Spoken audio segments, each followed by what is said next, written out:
61 अरब रत्न बरसने के बाद प्रातः काल की बेला में आदिनाथ भगवान का उस मंगल ग्रह में जन्म हुआ।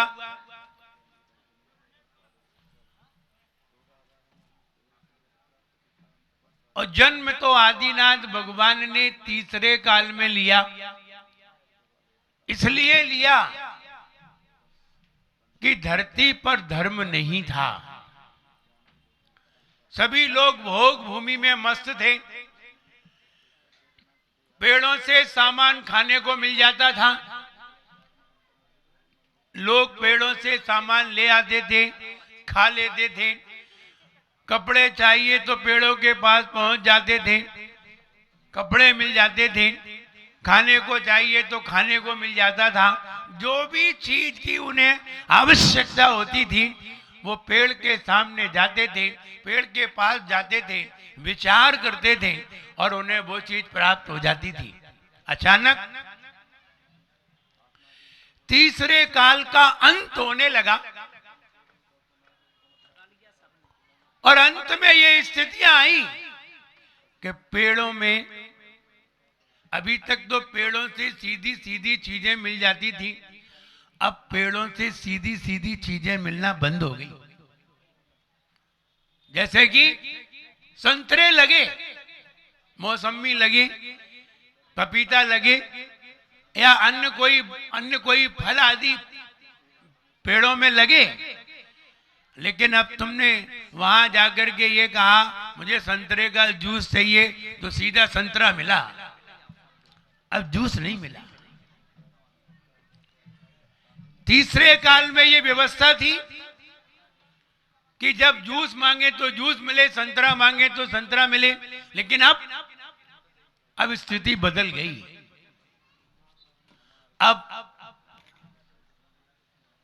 स्थितियों में ये बदलाव आया, संतरे तो मिले लेकिन संतरे का जूस नहीं मिला।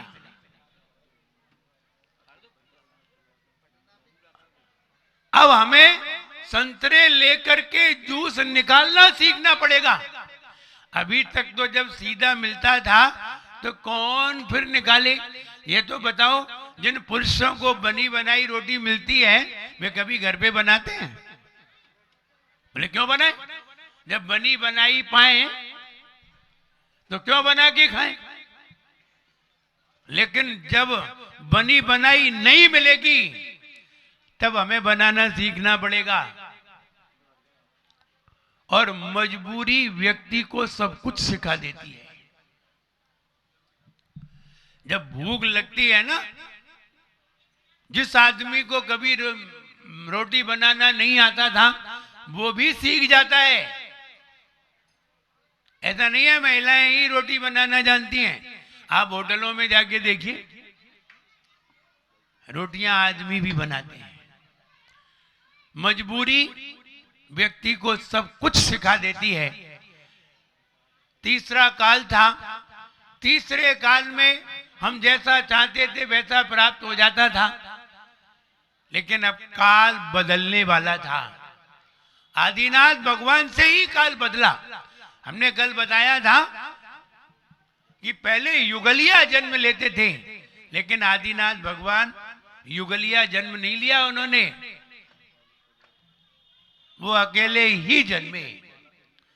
और जब अकेले जन्मे, जब अकेले गर्भ में आए तो वहां से पता चल गया अब भोग भूमि समाप्त हो गई है, अब कर्म भूमि का प्रारंभ हो गया है। कर्म भूमि के प्रारंभ में अथवा कर्म भूमि में पति पत्नी जन्म नहीं लेते। कर्म भूमि में शादी की परंपरा आदिनाथ भगवान से प्रारंभ हुई। उसके पहले आदिनाथ के पहले शादी की परंपरा थी नहीं, वहां से प्रारंभ हुई।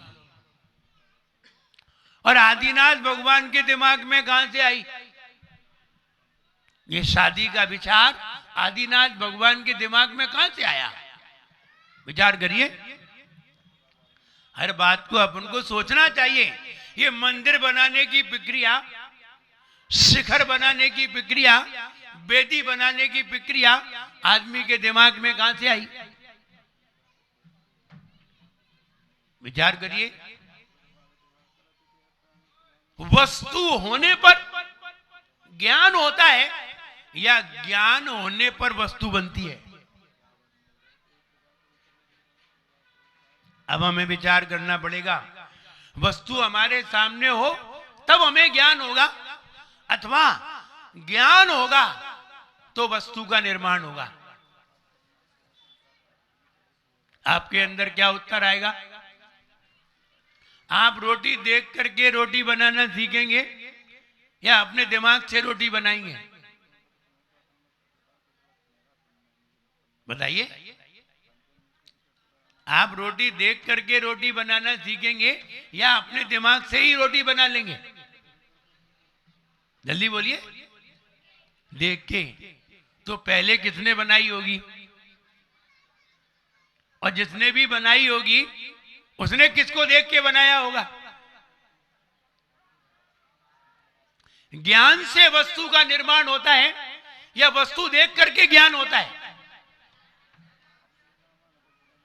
कैसे होता है? ज्ञान से। ज्ञान से वस्तु का निर्माण होता है।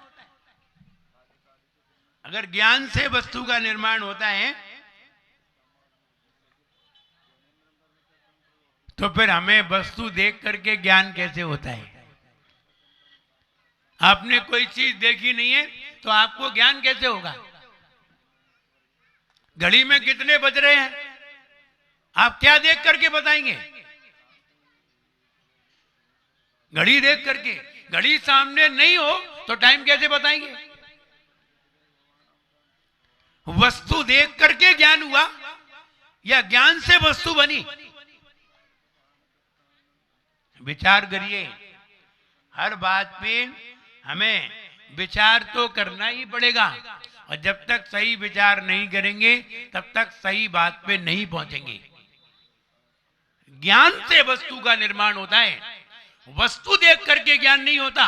जो अज्ञानी होते हैं, जिन्हें ज्ञान नहीं होता, वे वस्तु को देख करके ज्ञान उत्पन्न करते हैं, और जिन्हें ज्ञान होता है वे अपने ज्ञान से वस्तु का निर्माण करते हैं। विचार करिए।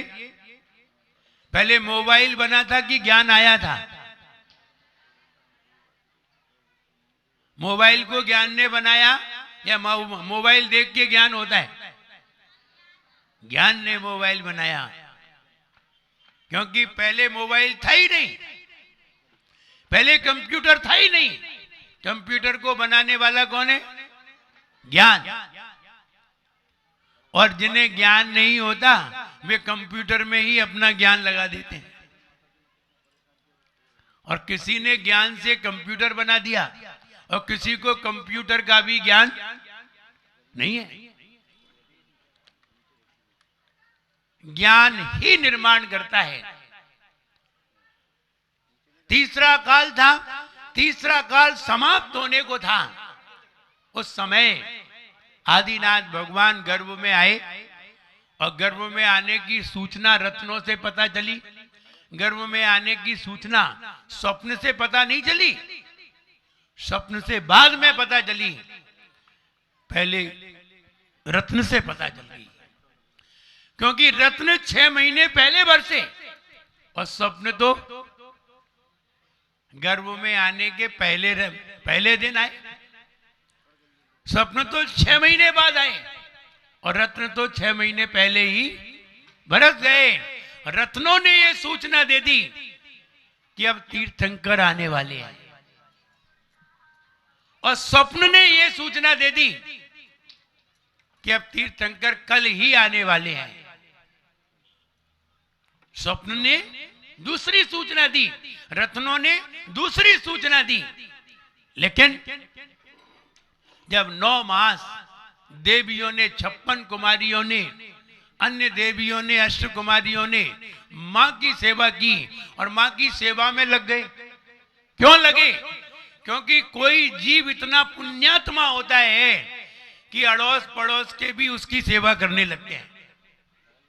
और कोई जीव इतना पापी होता है कि घर वाले भी उसे पसंद नहीं करते, और कोई जीव इतना पुण्यात्मा होता है कि पड़ोसी क्या, दूसरे देश के लोग भी उसे पसंद करते हैं। इसलिए तीर्थंकर बहुत पुण्यात्मा जीव थे, क्योंकि जब बहुत बढ़िया चिंतन करते हैं, बहुत बढ़िया विचार करते हैं और बहुत अच्छे संस्कार अपने जीवन में लाते हैं, तब कहीं जाकर के वो तीर्थंकर बन पाते हैं। उनको देख करके सारे लोग प्रसन्न हो जाते हैं। शांतिनाथ भगवान पर जरा नजर डालिए। जब शांतिनाथ भगवान धरती पर उन्होंने जन्म लिया तो उनको देख करके सारे लोग इतने मंत्र मुग्ध हो जाते थे, इतने पागल हो जाते थे कि उनके पीछे लग जाते थे। इतने अच्छे लगते थे शांतिनाथ भगवान, इतने अच्छे लगते थे कुंथुनाथ भगवान। अन्य भगवान की बात नहीं कर रहा हूं, शांतिनाथ की बात कर रहा हूं। इतने सुंदर थे, कामदेव थे। और कामदेव का मतलब ही है वे किसी को नहीं देखते थे और उनको सारी दुनिया देखती थी। वे किसी के पीछे नहीं जाते थे, उनके पीछे सारी दुनिया लग जाती थी। ये कामदेव की पहचान थी। और विवाह की बात करें तो फिर तीर्थंकर शांतिनाथ भगवान ने कितनी शादियां हुई शांतिनाथ भगवान की मालूम है? कितनी? 96,000। तीर्थंकर होने वाले जीव, मोक्षगामी जीव इतने शादियों में उलझ गए कि 96,000 तक शादी ही करते रहे। उनका नियोग था, क्योंकि वो तीर्थंकर के साथ चक्रवर्ती भी थे।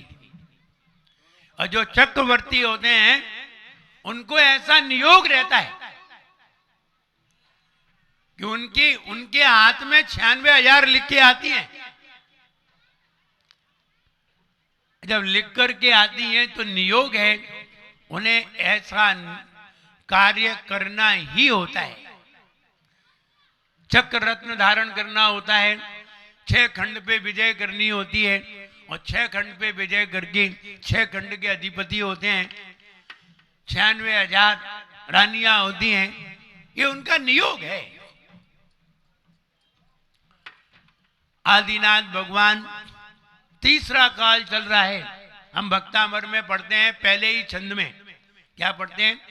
भक्तामर प्रणत मौली मणि प्रभाना मुद्योतकम ललित पाप तमो वितानम सम्यक प्रणम्य जिन्न पादयुगम युगादावलंबनम।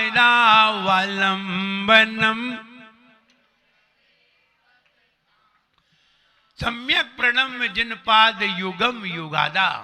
युग के आदि में, युग के प्रारंभ में जिन्होंने जन्म लिया है, हम उन जिनेंद्र भगवान के चरणों में सम्यक प्रणम्य मन वचन काय से प्रणाम करते हैं। युग के आदि में सबसे पहले किसने जन्म लिया? युग। युग माने चतुर्थ काल से जो युग प्रारंभ हुआ, सबसे पहले किसने जन्म लिया? आदिनाथ भगवान ने। इसलिए हम आदिनाथ भगवान को प्रणाम करते हैं। युगम युगादा, युग के आदि में जिन्होंने जन्म लिया है, उन आदिनाथ भगवान के दोनों चरणों में प्रणाम करते हैं। कहने का मतलब, रत्न बरसने के बाद जब सारे गांव में रत्नों की को दे दिया गया और सभी के घरों में रत्न पहुंच गए, और सभी के घरों में रत्न पहुंचे, सारे गांव में प्रसन्नता हो गई, कहीं दारिद्रता दिखाई नहीं दी, क्योंकि हमने कल बताया था तीर्थंकर जहां जन्म लेते हैं वहां एक भी व्यक्ति बीमार नहीं होना चाहिए, वहां एक भी व्यक्ति पीड़ा से युक्त नहीं होना चाहिए, भूखा नहीं होना चाहिए, कोई भिखारी नजर नहीं आना चाहिए। अगर ये वहां दिखाई दे गए, कोई बीमार व्यक्ति दिखाई दे गया, कोई पीड़ित व्यक्ति दिखाई दे गया, तो तीर्थंकर को देखते ही वैराग्य हो जाएगा। इसलिए देवलोग ऐसी व्यवस्था करते हैं कि तीर्थंकर के सामने कोई दुखी व्यक्ति नहीं आ सकता, चाहे फिर महिला हो, चाहे पुरुष हो, चाहे जानवर क्यों ना हो, पक्षी भी क्यों ना हो, एक पक्षी भी दुखी उनके पास नहीं आ सकता, एक जानवर भी दुखी उनके पास नहीं आ सकता, क्योंकि आते ही उन्हें वैराग्य हो जाएगा। तीर्थंकर हैं, उन तीर्थंकरों के सामने ऐसे दृश्य नहीं आते, अच्छे दृश्य आते हैं, खुशहाली के दृश्य आते हैं, कहीं सूखा दिखाई नहीं देता, कहीं पीड़ाएं दिखाई नहीं देती, और इन पीड़ाओं से रहित वो तीर्थंकर हुआ करते हैं। आप विचार करिए, अगर ऐसा व्यक्ति हमारे सामने आ जाए तो हमें पता चल जाए इस व्यक्ति को ना तो कभी बुखार आएगा, ना ये व्यक्ति कभी, ना इस व्यक्ति को कभी जुकाम होगा, ना इस व्यक्ति को कभी सर्दी लगेगी, ना कभी गर्मी लगेगी, ये निश्चिंत रहेगा। और इतनी ताकत इस व्यक्ति में है कि ये सारी दुनिया को हिला सकता है। ऐसे वे तीर्थंकर, ऐसे व्यक्ति, ऐसा व्यक्ति अगर हमारे सामने आ जाए तो बताइए देखने से किसका मन भरेगा? किसी का भी मन नहीं भरेगा। ये लगेगा ये मेरे ही पास रहे, क्योंकि ये भी है कि तीर्थंकर जहां होते हैं वहां धन ही धन होता है, वो व्यक्ति निर्धन नहीं होता। हम भले ही धन के पीछे पड़े हैं, कितना भी धन एकत्र करें, अंत में आप जब इस दुनिया से जाएंगे, कितना भी धन आप अपने पास रखे रहें, आपके आगे लिखा जाएगा निधन। आपके आगे लिख दिया जाएगा धन से रहित निधन। कितना भी कमाइए, खूब चिल्लाते हैं धन, और अंत में निधन, निर्धन। निधन के साथ हम भी निर्धन, और चाहे कितना हो धन। तो कहने का मतलब यह है कि जब रत्नों की बरसात के बाद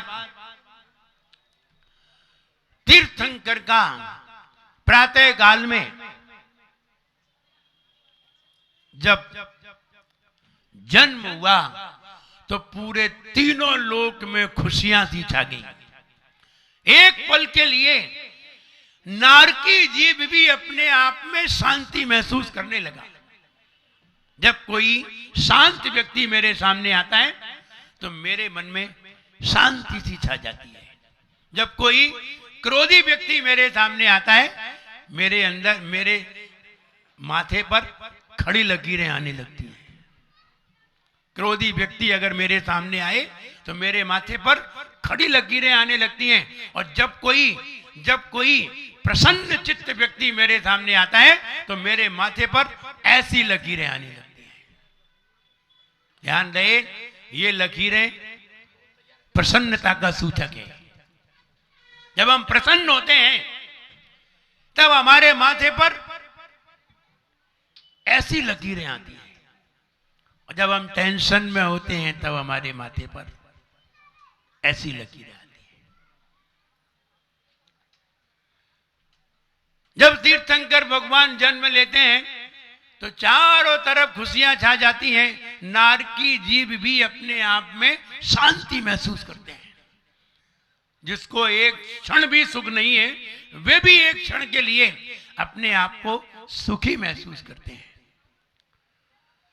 तब फिर वो बात याद आती है, धरती पर जब जन्म लिया तीन लोक को धन्य किया। धरती पर जब जन्म लिया तीन लोक को धन्य किया। आप सब लोग मिलके नहीं बोले, तुमसे तेज तो हम अकेले बोल रहे हैं। नहीं बोले, आप माइक में बोल रहे हैं, तो आपके पास भी तो 100 माइक हैं। एक पास तो एक है। एक माइक इनको बांट दो। धरती पर जब जन्म लिया तीन लोक को धन्य किया। धरती पर जब जन्म लिया, धरती पर जब जन्म लिया तीन लोक को धन्य किया। धरती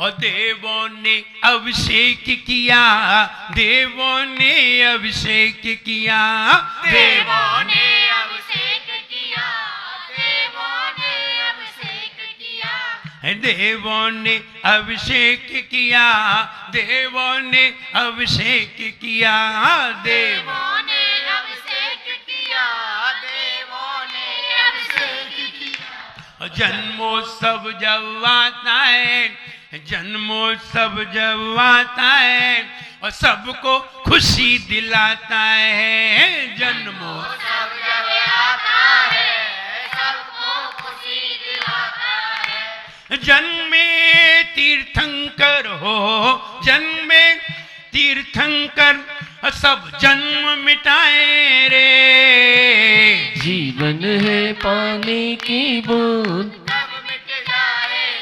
हो जीवन है पानी की बूंद, कब मिट जाए रे। होंगी अनहोंगी हो, होंगी अनहोंगी कब क्या घट जाए रे। जीवन है पानी की कब मिट जाए रे। हो जीवन है। तीर्थंकर ने जब धरती पे जन्म लिया तो तीनों लोक को धन्य कर दिया। जिसने भी उन तीर्थंकर को देखा मोक्षगामी हो गया। कितनी विशेषता है। आप कहेंगे ये साक्षात तीर्थंकर थोड़ी है, ये तो प्रतिमा वाले तीर्थंकर है। आपने कभी पिक्चरें तो देखी होंगी, कितने लोग ऐसे होंगे जिन्होंने पिक्चरें देखी होंगी, जरा हाथ ऊंचा करिए। बोले एक भी ऐसे नहीं होंगे जिन्होंने नहीं देखी होंगी। कभी कभी पिक्चरें देखते देखते व्यक्ति इतना भावुक हो जाता है कि रोने लगता है। गलत है कि सही है? सही है। मैं भी जब छोटा था, होऊंगा 8 साल का, 10 साल का, जो भी हो, एक पिक्चर आई हाथी मेरे साथी। हाँ, सबको याद है।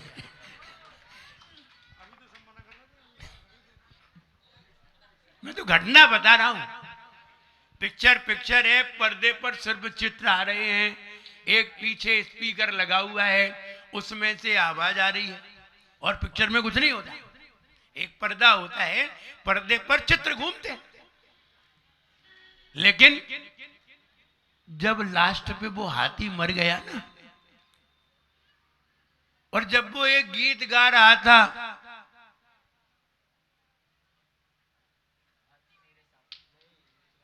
नफरत की दुनिया को छोड़ के, जब वो गीत गा रहा था और हाथी को ले जा रहा था गाड़ी पे रख करके अंतिम संस्कार के लिए, तो मैं भी पिक्चर हॉल में बैठा था। हमने बहुत सारे लोग देखे, सारे लोग रो रहे थे, तो हम भी रोने लगे।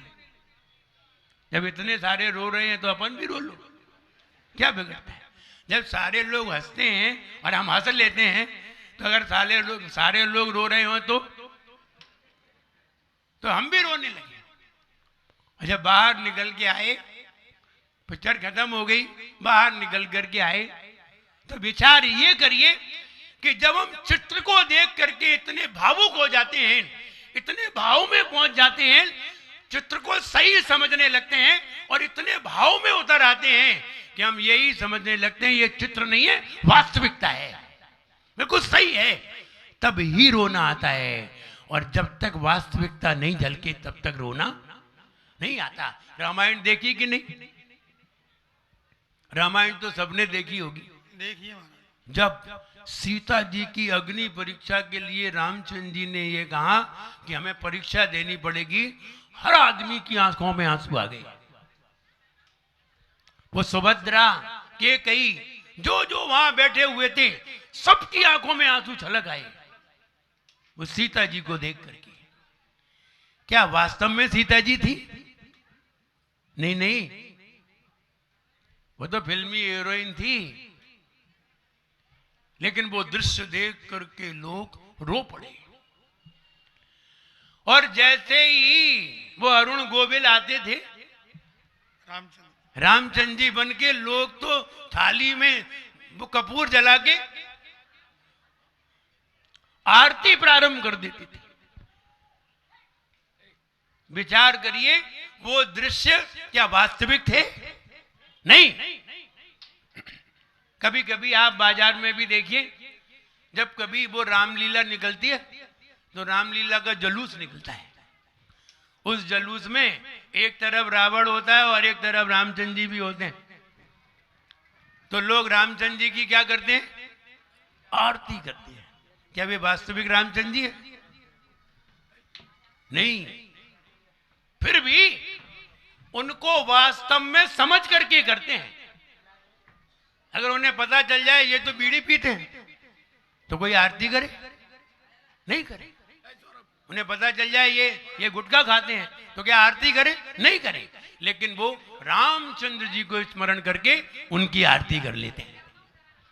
ठीक वैसे ही आप ये मत समझिए कि साक्षात तीर्थंकर नहीं है। अगर आप सही भाव में उतर जाएंगे तो आपको ये साक्षात तीर्थंकर ही नजर आएंगे। ये बात जान लेने की है। जब हम पिक्चर को देख करके रो सकते हैं, पिक्चर को देख करके हंस सकते हैं, रामायण को देख करके आरती कर सकते हैं और काल्पनिक चीजों को देख करके आरती कर सकते हैं, चित्रों को देख करके प्रणाम कर सकते हैं, तो फिर जो भगवान बनने वाले हैं हम उनको क्यों ना भावों से समझें। और अगर भावों से समझ लिया तो आपको फल भावों का ही मिलेगा, द्रव्य का नहीं। और आप इसे प्रतिमा समझते रहेंगे, आप इन्हें भगवान नहीं समझेंगे, तो फिर आपको भगवान की भक्ति का फल भी मिलने वाला नहीं है। हमने रामलीला के रामचंद्र जी को देख करके, रामचंद्र जी को स्मरण करके आरती उतार ली, तो फिर भगवान की प्रतिमा देख करके क्यों नहीं भगवान समझ पाए? ये मेरी बुद्धि की कमी रही। जैसे ही तीर्थंकर भगवान ने जन्म लिया, चारों तरफ खुशियां सी छा गई। और अभी जैसे ही जन्म होगा तो आप देखना, आप भी थोड़े समय के लिए खुश हो जाएंगे, भले ही आप प्रतिमा का जन्म देख रहे हैं। और प्रतिमा का नहीं, ये साक्षात तीर्थंकर भी हैं अगर हम उसमें गुणों को आरोपित कर दें। और यहां वो संस्कार डाला जा रहा है प्रतिमा में, जिस प्रतिमा को देख करके हमने उन्हें भगवान समझा। और ध्यान रहे, भगवान का जब जन्म हुआ और भगवान जब मेरू पर्वत पर बैठे हुए थे तो ऐसे ही बैठे थे जैसी प्रतिमा बैठी हुई है, बिल्कुल ऐसे ही, इसी आसन में, ऐसे ही हाथ किए हुए, ऐसे ही अडोल, ऐसे ही अकंप बैठे हुए थे। तो हमें जब वो ऐसे बैठे थे तो इन्हें वैसा मानने में हमें जरा भी देर नहीं लगानी चाहिए।